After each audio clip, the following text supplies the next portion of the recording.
సాయంత్రము స్తుతిని చెల్లించుచు పూర్ణ శక్తితో గంభీర ధ్వని చేసేదన్.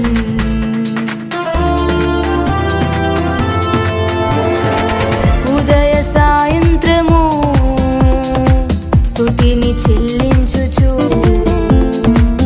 పూర్ణ శక్తితో గంభీర ధ్వని చేసేదన్.